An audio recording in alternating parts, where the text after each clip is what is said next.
Hey guys, Dave again. Welcome back to the channel. So let me give you a scenario for this one.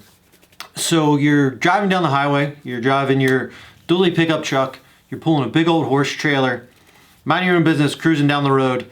You have your wife in the passenger seat and your two young girls in the back of the truck, in the back of the cab of the truck there. So you're driving down, you go over an overpass, and suddenly you find yourself in the middle of a riot. Not a little riot, a lot of people.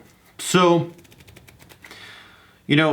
all of a sudden the riot turns dangerous. People are attacking your truck, smashing your windows, trying to get you out of the truck, your wife out of the truck, and attack your daughters.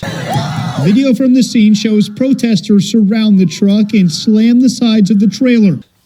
What do you do in that scenario? As we can see in this video, this scenario played out in Tulsa, Oklahoma last year. So this guy made the choice, rather than sit there and become a victim, God knows what happens to his wife and his daughters, God knows what happens to him, he made the decision to sort of push forward. Now, if we take a look in this video, he didn't aggressively drive forward, he didn't mash it down. I mean, that truck makes 1,000 foot-pounds of torque. He could pretty much drive over whatever he wanted in that thing. So, he nudged people out of the way, pushed them out of the way. I think one or two may have fallen down and gotten hurt. To my knowledge, didn't run over anyone, didn't kill anyone, but he moved people out of the way. He just didn't sit there and be a victim. So, did he go too far? Did he not go far enough? Should he have not done anything that he did? What do you think? Let me know. But, and to add a little more context to this, so I found a video, well, not a video, I found an article that outlines, it refuted a statement that was shown on Facebook where they said there were horses injured and whatnot. I couldn't corroborate that one out of the article. So that one doesn't seem to be true. But it does appear that someone threw a Molotov cocktail at this guy's trailer, as he was in this riot. So the article here, you can read it, make your own decisions off of it. I'll link it down in the description. It says this guy was throwing it away from the truck, not at the truck, which didn't make a lot of sense to me, in that someone had to throw it at the truck for him to need to throw it away from the truck. So read about that when you're factoring your decision and whether or not this guy went too far or he didn't go far enough. If people are throwing Molotov cocktails at you, what do you do? How do you handle that? So, fortunately for our driver in this scenario, he wasn't charged with a crime. They didn't find that he did anything wrong other than, he just protected himself. So no charges for this man. But what did come out of this incident? So it inspired Oklahoma House Representative Kevin West to submit House Bill 1674. This bill just passed the Senate vote, and it's off to the governor's desk for signature. So we don't know yet whether or not the governor will sign it. House Bill 1674 does a couple things. So one, it adds on felonies for most crimes that you commit during a riot: rape, murder, vandalism, attack. So you'll get anywhere from 2 to 10 years additionally tacked on for those if you commit those crimes while you're at a riot. But the big thing that it does, and it's why I brought up the scenario in the beginning, so what it does is it passes protection for drivers who unintentionally injure or kill a rioter when trying to flee for their safety. Representative West says this incident prompted him to write this bill. The bill passed the Senate this morning and is now on Governor Kevin Stitt's desk. But controversy surrounds this bill. Senator Kevin Matthews says stopping people from protesting is going backwards.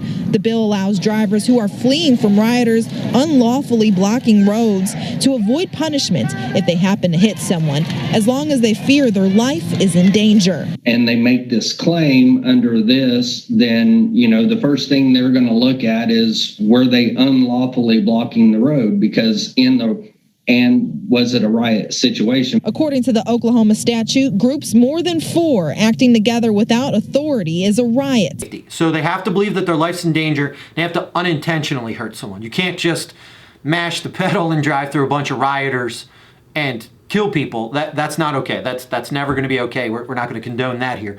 But it does give you some protections if you find yourself in this scenario. And it gives you civil and criminal liability protections. So you can't be charged and you can't be sued should you find yourself in a riot.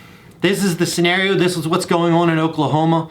What do you guys think? Is this the kind of legislation that we need around the country? Are these the type of steps that we need to take to maybe curb some of the behavior that we're seeing? West says this does not stop people from peacefully protesting, but rather it stops peaceful protests from turning into riots. There are still multiple avenues to have a peaceful protest, have a large peaceful protest, and even go from point A to point B and not be in any danger of getting into anything that this bill would affect. Are these laws going too far?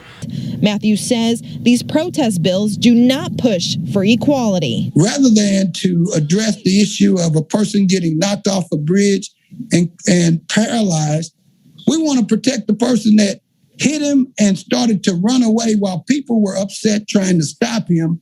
Now they call that a riot. Ewing says the bill is unconstitutional. I definitely feel it's oppressive to pretty much allow your life to be taken by someone else if they feel that your cause is not just. So you guys can see a shot of the bill here. I'll add a link down in the description.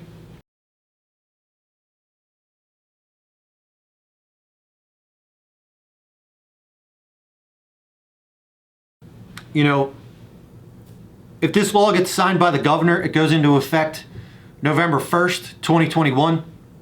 You know, what do you guys think? Is this a good law? Do we need more laws like this? Does this law go too far? Put down in the comments, let me know what you guys think. Love to hear your opinions. I love the little community that we're building here. And I'll catch you guys in the next one.